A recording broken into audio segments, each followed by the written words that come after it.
কি ব্যাপার নয়ন, তোমার মা তোমাকে নিয়ে চলে এলো? মামা জানো, একজন লোক না আব্বুর নাম বলছে, তারেক আহমেদ। নাম যখন জেনেছিস, ঠিকানাটা ওদের কাছ থেকে জেনে নে, তারপর চলে যা তোর বাবার কাছে। নয়ন, তুমি তোমার বাবার কাছে যাবে? যাব, আমি আব্বুর কাছে যাব। যাবেই তো। আজ রক্তের টান লেগেছে না? অবশ্যই, রক্তের টান অনেক বড় টান। কোনটা বড় আর কোনটা ছোট সময়টা বলে দেবে, তোকে না বললেও চলবে।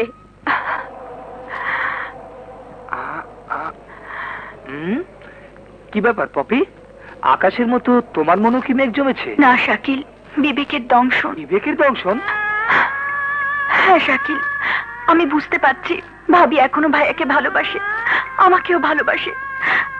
তার মনে দুঃখ দিয়ে এমন নিষ্ঠুর অভিনয় করতে আমার খুব কষ্ট হচ্ছে। যা বাবা, যে সরষেতে ভূত ছাড়াবো সেই সরষেতেই ভূত। ঠাট্টা নয় শাকিল, বেশ তো, অন্য প্ল্যানে এগোতে হবে। আর কিছু বলবেন? ইয়ে বলতে লজ্জা লাগে ম্যাডাম। লজ্জার কি আছে বলুন।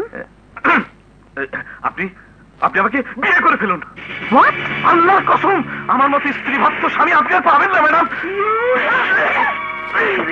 You bastard! এর আগেও তুই আমার সাথে বেয়াদবি করেছিলি, যে কারণে নয়নের বাবা তোকে মেরেছিল। আমি তোকে ক্ষমা করেছিলাম, তবু তুই নিজেকে শোধরাসনি। তুই ভেবেছিস নয়নের বাবার সাথে আমার সম্পর্ক ছিন্ন হয়ে গেছে, সেই জন্য তোর সাহস বেড়ে গেছে না? এই মুহূর্তে চাকরি থেকে তোকে আমি বরখাস্ত করে বের করে দিলাম। প্লিজ ম্যাডাম, আমাকে আরেকবার মাফ করে দেওয়া যায়? দারোয়ান, মফিজ, হোসেন। জি ম্যাডাম। ম্যাডাম, হাঁ করে দেখছো কি? হাঁ করে দেখছো কি? ওকে ঘাড় ধরে এখান থেকে বের করে দাও। ম্যাডাম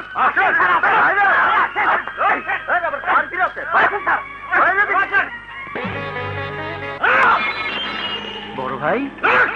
তোর বড় ভাই, আমি আগুন, ছাই চাপা আগুন না, আমি দাউ দাউ করে জ্বলে উঠবো।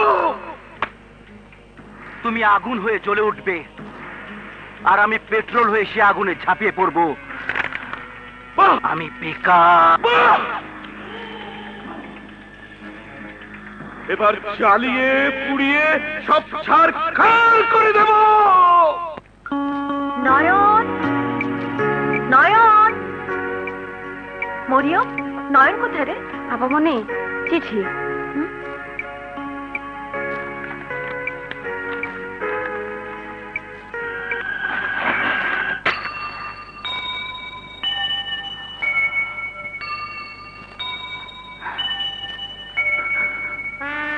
বাবা, একটা কথা জিজ্ঞেস করবো?